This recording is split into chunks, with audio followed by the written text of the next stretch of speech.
Is Malcolm Brogdon's elbow the real issue here? Plus, Jayson Tatum, more point guard play from him. And is Kristaps Porzingis really going to fit? We'll take a look at how he fits here in Boston, potential pitfalls, all of that right now on the Locked On Celtics podcast. Be ever ready. Recognize the city of champs. Boston, baby, we do what you can't. Locked on number 18, Tatum and Brown, J-team, step back. We gon' wet that and slay teams. Of course, the Celtics, who else could it be? Screaming like KG with the Larry O.B. Karalis above average, assessing the team status. Best daily pod, no cap, salary matching. Clutch like Bird the DJ, keep John on replay. Prime time, dapping up the truth on the sideline. Raining J's, how it started, raising banners, how we finished. Locked on Celtics pod, home of the winners. B. Hey there. Welcome back to the Locked On Celtics podcast. It's right here on the Locked On Podcast Network, where it's your team every day, Monday through Friday. That's when you'll find this podcast on your favorite device if you are subscribed. So make sure you do that wherever you get podcasts. Watch the show on YouTube. Hop into the comment section there. Sound off. Let me know what you think. I'm John Karalis. Used to play a long time ago. Now I cover the Celtics for Boston Sports Journal today. Lots to get into. Some Kristaps Porzingis talk. Jayson Tatum at point guard and Malcolm Brogdon as that drama. I don't even know what to make of it. Tom Westerholm is here with me, and Tom, it feels like Gary Washburn said something about we haven't heard anything from Malcolm Brogdon, and last we heard he was pissed off, which is a statement of fact. Last we heard from anybody about Brogdon, he was pissed off. And we haven't heard anything since. So it's kind of a question. And since then, I feel like everybody's kind of said, well, it's out there. Let me talk about it. But because everybody's talking about it, wait, is there something to it? I don't know if this is us playing games with ourselves in our own heads or if there's actually something here. Yeah, it feels like one of those situations where we're so close to the start of the season and we're so close to real stories, but we still don't quite have them yet. We're this close, man. It feels like there should be more real content, and there just isn't quite. Super quiet. It's still super quiet. No, I mean, look, I think it's possible that Brogdon's still a little upset. I think that's plausible, right? Sure. He was very involved in trade rumors, and I think there's some amount of fairness in that. If you're Malcolm Brogdon, you spent the whole season sacrificing and coming off the bench and being kind of that good soldier in the second unit, and then the team is like, okay, well, now we're going to trade you, and you're a little upset by that, a little in your feelings about that. Sure, fine, but also if it lasts long at all, I'm gonna be a little bit just kind of come on, dude. It's the NBA. This is what happens. I'm sorry. The Celtics have made it abundantly clear who their complete untouchables are, and that's Jaylen Brown and Jayson Tatum. And I think it's also abundantly clear that Malcolm Brogdon is a very good basketball player who is not as good as Jaylen Brown or Jayson Tatum. So sorry, man. I mean, they just traded Marcus Smart. You think that didn't pull on some heartstrings? You and Marcus Smart were the two guys who were in those trade, those trade rumors, and one of you got dealt. Those are good players who are important to teams and who teams sometimes get traded. So I don't know. And I mean, look, I also might be, lobbing shots at somebody who doesn't actually have any beef with the team. I don't know. We don't know. We haven't heard from anybody. We haven't heard from them. Yeah. But we hear Ramona Shelburne on ESPN talking about the real issue is his elbow. And it's well, what do you mean the real issue is his elbow? And you start to hear, Washburn again talk about and Mannix on SI talk about maybe some issue the team might have with him over the treatment plan for his elbow. Is he taking a path that the team disagreed with, and is there friction there over that? I'm not going to sit there and say, well, that's why they tried to trade him. I think Kristaps Porzingis became available. The Celtics said, we need a guy like that, and these are the two paths to getting him. One is Malcolm Brogdon, the other is Marcus Smart, and that's it. But at the same time, they could disagree about how he's handling the elbow. They could say, we think you need surgery, but he's in charge of his own body, so it's nope, I am not getting surgery. I'm going to just let this heal. And who knows how this goes.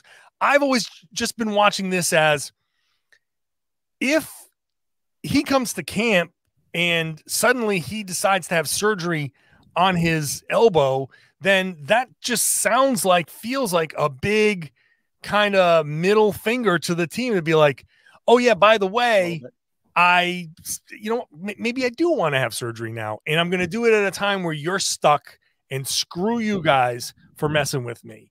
I don't know. I don't know if that's on the table, but I can't say that it's off the table. And to hear Ramona Shelburne talk about like the issue is his elbow. This is now the second reporter I've heard talking about elbow in relation to the relationship between Brogdon and the Celtics. I have no idea what to make of it, but it's coming up, and training camp is coming up, and I don't know. It does kind of, I don't want to say freaks me out, but like it does make me think like, interesting. I kind of wonder how this is going to go. Yeah, and I mean, look, if you're right, and if he does end up needing surgery, and if he didn't get that done over the summer, this is not something that, this is not a quick heal necessarily. Like, these elbow injuries, they take some time. Like, we're talking, I mean, from everything I've seen, we're talking months, not weeks, Yeah. And that's, I mean, you had months, you got bounced in May. So the math isn't quite mathing. But yeah, I mean, look, I think I think it's somewhat reasonable if you're a Celtics fan to be a little worried about this, right? Like, Brogdon's an important piece of your puzzle. Like, Smart's gone, and we get, Ramona saying like, Jayson Tatum is expecting to play a lot of point guard, and like, okay, man. But like, that's he's not a point guard. So I don't know what to tell you. Like unless Tatum is just, going to come out and be Giannis with a bag, like, I don't know what to make of that. What a weird little report right before training camp here. It really was weird. I like that little stray you just shot at Giannis and Antetokounmpo. Giannis with a bag is Jayson Tatum. Wow. I mean, it was weird to hear Ramona talking like that. I feel like something's a little incomplete there. And I don't know how to get in touch with Malcolm Brogdon right now. I know I'm a reporter, but it's like he disappears over the summer. I don't know if most of these guys do, frankly. Like, yeah, but like he especially disappears. I have no idea where he went. And no one, I don't hear anything coming out of his camp. I don't hear any of these reports. None of these reports sound like leaks coming from his camp, right? No one from his side has like very obviously stepped forward and said there is this issue. There's no one embedded with him that says, you know what I mean? Like, you could tell certain reporters are in with certain players. There's no one who's in with Brogdon that is coming out with a report or anything like that. Right. We've gotten nothing on either side, right? We haven't gotten he is actually upset with this team, or no, actually it's fine. And, going to go into training camp feeling just fine about things. Like, it has been nothing. Yeah. So, yeah.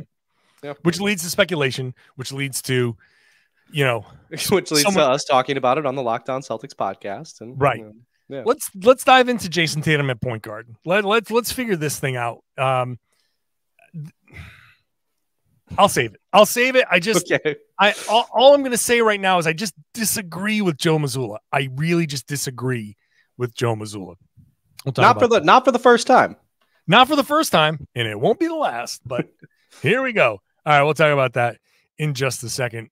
First, today's show is brought to you by Jase Medical. Jase Medical is going to provide you 5 life-saving antibiotics for emergency use when you pick up the Jase case. Go to Jase Medical, JASE medical.com. You fill out a simple form online. In some cases, you jump on with a quick call with a board-certified physician, and then you can get yourself a Jase case with 5 antibiotics that have been proven to treat 50 plus infections. So you want to protect yourself in case of an emergency, in case of extreme circumstances, in case you can't get to a doctor. You're in some sort of severe weather situation. We've got blizzards coming up, I'm sure, in New England. Get yourself a Jase case. If something happens, you're snowed in and somebody comes down with an infection, you have yourself some peace of mind because you know that you can treat that. It's tough to talk about this stuff, but you want to prepare your family for the worst, and this is a great way to do it. You can save more than $360 by getting these life-saving antibiotics with Jase Medical. Plus, you get an additional $20 off by using the code LOCKEDON at checkout when you go to jasemedical.com. Again, Jase, Jase medical.com. You get an additional $20 off using the code LOCKEDON. Thank you for making this show part of your daily routine, your first listen every day. Would love it if you hop on over to the Locked On NBA feed. Check them out there. I was on the show yesterday hosting my normal Wednesday show, so check that out. Check out the every day, Monday through Friday, rotating hosts. It's a great way to cover the entire league. And we did talk about Malcolm Brogdon on that. We continue to talk about that here.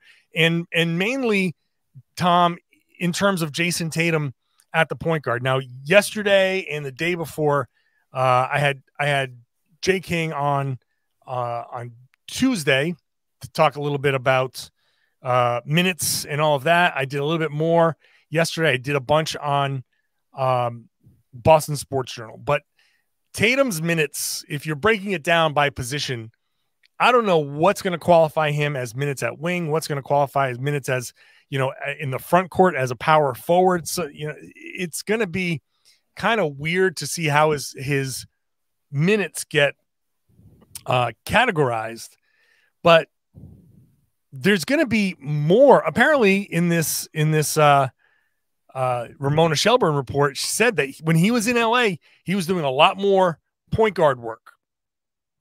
I don't know if that's so he can be better at the times that he does run the point, or if it's so he can prepare himself to run more point than he has.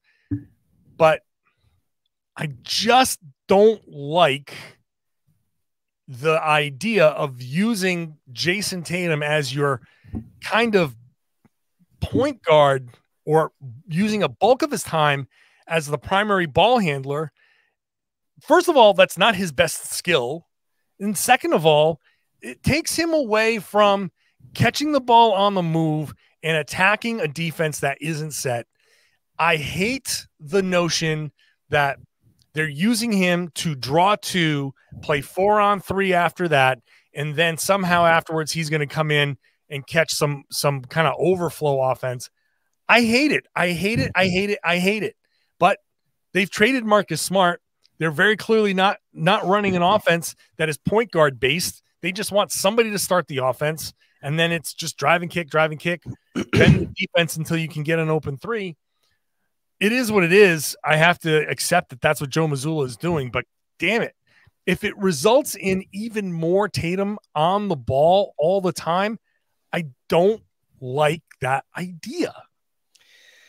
Yeah, I mean, it's like an NBA, truism, or like an overused phrase to talk about putting a guy in a position to succeed. And it's like, we'll see, right? Like maybe Tatum is the guy, Tatum is the kind of guy, in defense of this idea, right? You talk to any person who has ever coached Jayson Tatum, and they will, one of the first things they'll talk about is how quickly he catches on to things, how they can implement something with him. And most guys, would need like a bunch of skill work and would need a bunch of drills and would need a bunch of stuff before they can actually do it in a game. And then, Tatum will be out there doing it like a week later, and it's like, wow, this guy's awesome.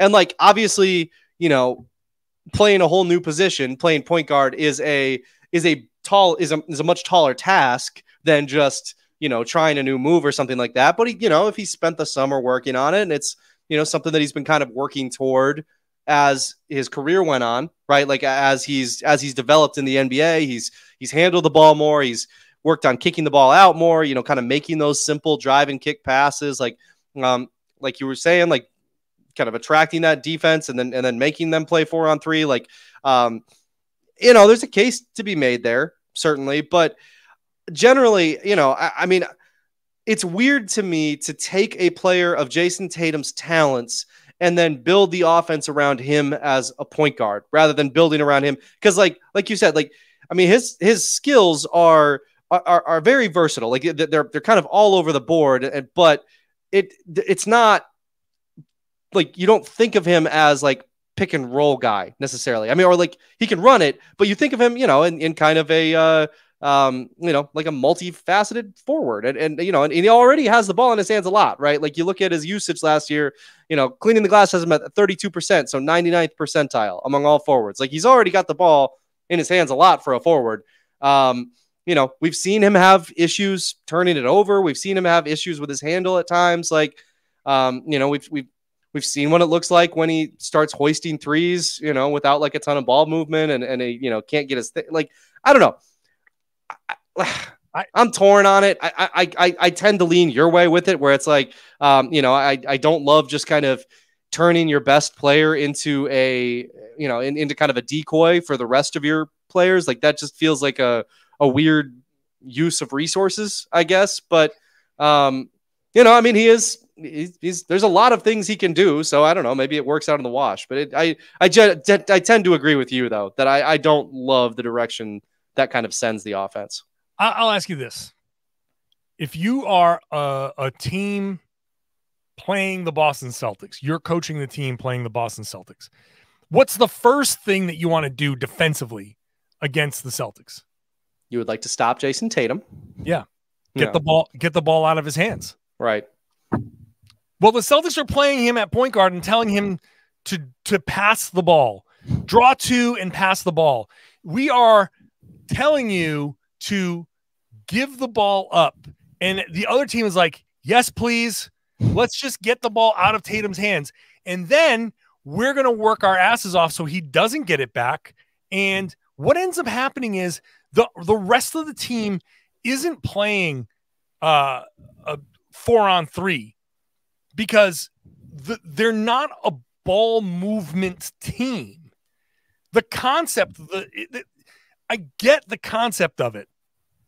But if Jayson Tatum is doubled and the ball goes to Derek White and then it swings to Jaylen Brown, then it stops because Jaylen is now looking at his matchup and is going, okay, all right, let me see. How am I going to attack this one-on-one? Then the rest of the defense just settles on in, and it's Jaylen's turn. And now Jaylen gets this. Now Jaylen's very good at it, but it's you're saying, well, Tatum gave up the ball, and thank you, goodbye, we're done. The rest of the offense isn't a ball movement offense. It's not the type of offense that follows through on the theoretical concept of Jayson Tatum gives up the ball, you play 4-on-3, you score easily on 4-on-3 because you're a tremendously talented offensive team that can move the ball quickly, and you take advantage of the mismatch so quickly that the other team can't recover, thus eliminating the strategy of doubling Tatum, because you can't. Every time you double Tatum, you get burned. The Celtics do not punish teams for doubling Jayson Tatum. They don't do it. Theory is that they should. They don't. So stop doing it. They're not the kind of team that does that. Now, they're going to try it again. And if they try it again and it works, then I will shut the hell up about it. But they are not the type of team that punishes opponents for doubling Jayson Tatum. So get Jayson Tatum off the damn ball. Like, sure, he's going to start offensive possession sometimes. Nothing's universal, but if your goal is to put the ball in his hands more to initiate the offense, I think that's stupid. Do some other stuff. You want to run pick and roll with Jayson Tatum, run it with him as the pick setter, and then force the defense to make a decision. Get Jayson Tatum setting picks. So what are you going to do? You're going to chase over the top? Then you're going to let Jayson Tatum read whether to roll or pop. Where is he going to go? Wherever he goes, you're screwed, right? Yeah. Are they going to go under against Derek White? Great. Then Derek White gets to take an easy look for a shot. And if Tatum reads a switch and he slips the screen, now you're getting the ball to Jayson Tatum going down the middle of the lane. It makes much more sense to do that stuff. But you want to get him the ball and draw two and then give it up, and then now he's up at half court. It blows my mind. It drives me absolutely bananas because it has not worked that way. Yeah, I mean, and like, I think we've seen a real, like I'm not gonna, not like a majority of evidence, but we've seen a lot of evidence that Jayson Tatum, at the 4 is just this unbelievable mismatch, right? Like, and I mean, you like you said, if you want to create that, if you want to run him, have him set the screen, I mean, that is a, that's making the defense make some real uncomfortable decisions because, like, the switch, either way, honestly, there's a lot of good stuff that you can do with Tatum running off the ball. I tend to agree with you. I don't know that I love the idea of him playing point guard. I think I give a little bit of credence just to what we've seen in terms of Tatum adding things to his game. I give that a little bit more credence. Like, well, yeah, maybe like this is like, maybe this, 2023, 24 season is the season of Jayson Tatum, taking a step into a point guard role. But like, I don't know. I guess I haven't seen enough of that being a reliable thing for the Celtics for me to feel really good about like, okay, it's, they'll be fine. They didn't add any other point guards this offseason. They'll be just fine because they've got Jayson Tatum. That feels like a pretty large leap based on the, evidence that we have so far. All of this is to say that Malcolm Brogdon is super important, and I need to see more Malcolm Brogdon. I need Derek White at point. I need Malcolm Brogdon backing him up. I need some Peyton Pritchard from time to time to step in. And very obviously, Jayson Tatum can initiate the offense, right? Obviously, he can. He's going to. And I'm not saying never. You don't do anything of course. Never. The only thing you never do is never have Robert Williams initiate the offense. Like, okay, yeah, that's something you never do. But hey, man, that guy could pass. I don't know. He can. Yeah. Well, let's not rule anything out here. But if what Ramona said was correct, that they're looking at him playing more point guard this season, man, I am skeptical as hell of how that's going to go. But hey, if he runs point guard and runs a pick and roll with Kristaps Porzingis, maybe that's a matchup that they want to, maybe that's something that they want to try. How is Porzingis going to fit? I kind of came up with the podcast on Tuesday with Jay, and I said, Tom, that I don't know. It's nothing's guaranteed with him. Well, we'll talk about that in just a second. First, today's show is brought to you by Birddogs. Birddogs are shorts designed to just, first of all, the most versatile shorts. They are the Jayson Tatum of shorts. Versatile. They can do everything. Yeah, maybe you want to play some point guard in your Birddogs. Actually, you can. The stretch khaki Birddogs are designed to make you look good and feel good. They stretch. They're not that restricting cotton that you're normally used to. This cloud knit fabric that Birddogs invented looks just like khaki, but it stretches so you can be active. You can go play some ball in it. You can go play ball, jump into the pool with your Birddogs on. Then, I mean, it's late September, so maybe you're done jumping in the pool. But if you got a heater, you can do it. Then you can pop on out. You can sit in the sun while it's still nice, dry off. The fabric there is anti-stink. It's sweat wicking. It cools off. It cools you off. It dries off really quickly. You can just pop on up and leave the house still with those same Birddogs on and go about the rest of your day. Go on a date. They're functional for any occasion. I'm telling you, I would show you the Birddogs that I have, but the 14-year-old stole my Birddogs. He's got them. He's wearing them to school. He loves them. I would love to tell you I love them too. I like the way they look. They're awesome. He loves them. So they're giving you a free gift. They've given us a coffee mug. They've given me a hat, which I have over here somewhere. And now if you go to birddogs.com/LockedOnNBA or you use the promo code LockedOnNBA, you get a free Birddogs water bottle. They all got these cool extras there that they constantly give you. Birddogs.com/LockedOnNBA. Birddogs.com/LockedOnNBA. You get a free water bottle at checkout. You're not going to want to take off your Birddogs. I promise you, you're going to love them. You're going to wear them. You're going to wear them even when it's super cold out because they look that good. Want to thank you for making Locked On Celtics your first listen every day. Back to 5 days a week, so make sure you're subscribed wherever you get your podcasts. Let's get back to the discussion here about Kristaps Porzingis. And I mentioned it, and in the YouTube comments, I started to see, I wasn't worried about his fit before, but now I am. And in that report, in that Ramona Shelburne report, Zach Lowe brings up the same thing. Every time he talks about Porzingis, he's like, I think it should be good, but I am not 100% sure. There are a lot of questions about Porzingis going in. He's back in Boston now. He tweeted out a picture or Instagrammed out a picture of himself in Boston. So he's back. A lot of guys are back at the practice facility.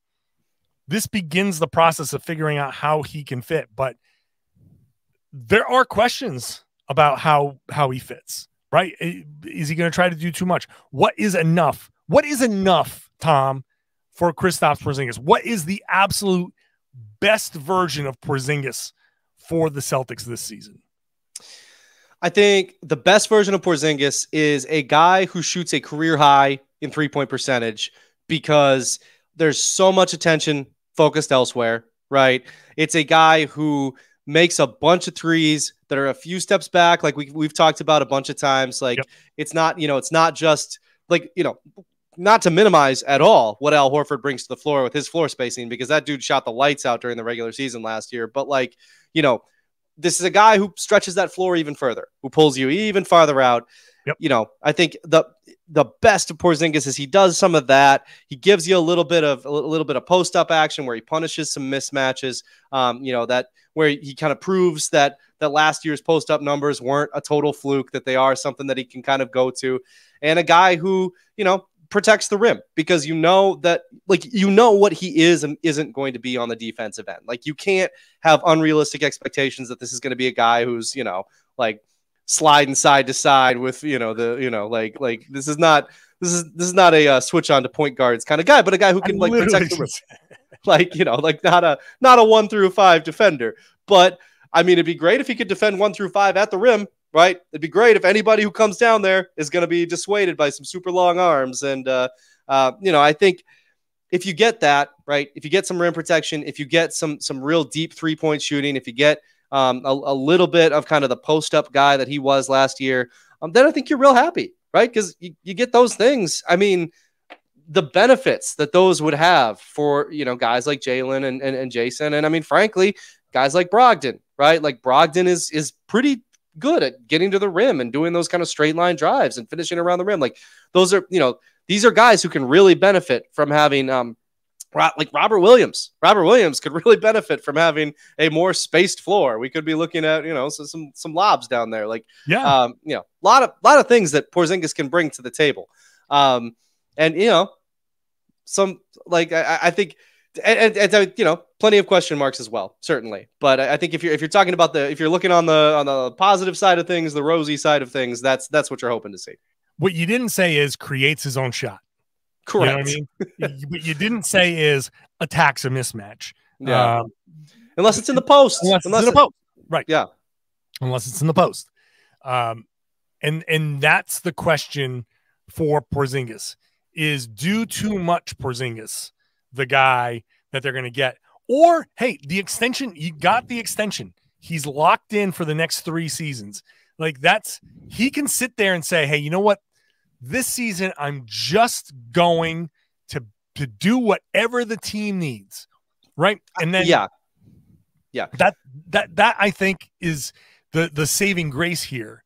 That with the extension in hand, he'll say, okay, let me do it your way versus the way that pissed off fans in Dallas and other places. Well, yeah, certainly, and I think too, like, when you look at the way the Celtics are built, right, like. Everybody, like, we literally started off the show with this. Like, everybody knows that this is Jaylen and Jason's team. And it has been Jaylen and Jason's team for several years now. And these guys have been with the team for even longer than it's kind of been their team, right? These guys have been in Boston for a long time at this point. And if you're Porzingis and you're coming in, I mean, I think you do have to have some kind of understanding of your role in that hierarchy of where you stand with these things. Like, I think, I mean, you know, I don't know Porzingis, but like, you know, I don't know where his head's at, but I think that it's that twofold of having the extension and just being cognizant that this is, yeah, you did awesome with the Wizards last year. Great job, man. But this is not the Wizards. Like, this is an actual, you know, like contender. This is a team with a chance to win a championship. Your role is just going to look different. You know, him, like, I mean, look, you know, again, I don't know him, but I would feel somewhat, you know, and I don't want to say confident. I would feel pretty good about him kind of knowing, like, okay, this is Jaylen and Jason's team. I am here to make Jaylen and Jason better. That's just, and also I'm extremely well paid in doing so. Like, I'm paid like a tertiary star, and you know, all those things put together, not a bad little situation to be in. I think the absolute worst case scenario for Porzingis would be a guy that, obviously, without saying injury, like, injury is not everybody's worst case scenario is an injury. The worst case scenario for him is he's not the defender that people had hoped. And he is, you know, trying to do too much offensively, trying to carry things too much when he, you know, and not moving the ball, not being, not getting the ball to Tatum and Brown, all that stuff. There is a world where Porzingis isn't doing any of that stuff. But the best case scenario is actually really good, where he does understand all of that stuff. He probably can sit here and say, you know what? It's going to be nice to not have to do everything or feel like I have to do everything. I can just sit there and, honestly, why not be smart and say, I'm going to stand here and let Tatum and Brown create all of this space for me, and I am going to benefit by getting open three-pointers. Yeah. And I'm going to benefit by getting post-ups against smaller guys that I can just turn and shoot. And I'm going to benefit by blocking a few shots and starting these fast breaks that one of these wings or Robert Williams can finish. If I'm most excited about anything when it comes to Porzingis, it's that defensively, if it's him and Rob in the game, it lets Tatum and Brown and Derek White or whoever's on that perimeter take more chances and gamble a little bit and take some of those risks, go for some of those steals, because you can get back into the play knowing that Porzingis and or Rob are back there to bail you out. So if one or both of those guys is back there, then you can gamble for a steal, miss, get back into the play because somebody's rotated. Just be smart about where, you know, like knowing where the help is coming from, help that guy out, recover, and you'll be fine. But more often than not, you're going to get those steals. You're going to get onto transition. You're going to get a bunch of fast break points, and that's going to demoralize teams. You can break teams down and defend with your offense by getting all of those fast breaks and piling up 12-2 runs, 14-6 runs, those type of things. That's how you break games open. So, and I think that's what Boston fans should want, because the more you do that, the less you're depending on just hitting three-pointers to make or break your game. For sure. That said, I also think Porzingis will have an increase in three-pointers, like in this system. And a nice thing about that, if you're Porzingis, is that what that means is last year he scored 23.2 points per game, right? You add a three-pointer, take away a couple two-pointers, you're probably still over 20 points a game. You're hovering right around that point, and you're doing it within the flow of the offense. You're doing it being efficient. You're doing it in all the ways that you want to see him play. So, yeah, I mean, you know, like, you know, trust the process, I guess is what I'm trying to say. I think Porzingis, if he just kind of buys in, I think he'll be fine. I have to kick you off the show now. Come on. That's it. It's over. It's done. All right. Appreciate you anyway. Yeah. Bye, Tom. Tom Westerholm, everybody. Tom _NBA on the tweet machine. thanks for that. Was the natural ending of the show anyway. But thank you all for listening. Thank you for hopping on the show. Thank you for getting into those comment sections, letting me know what you think there. Make sure you're checking out Jase Medical, JASE medical.com for your Jase case. Check out Birddogs for amazing shorts. Use the code LOCKEDONNBA to get your free water bottle there. And I would love it if you share the podcast. Go spread the word. Tell your friends, tell everybody that they should be listening to and watching the Locked On Celtics podcast right here on the Locked On Podcast Network. It's your team every day.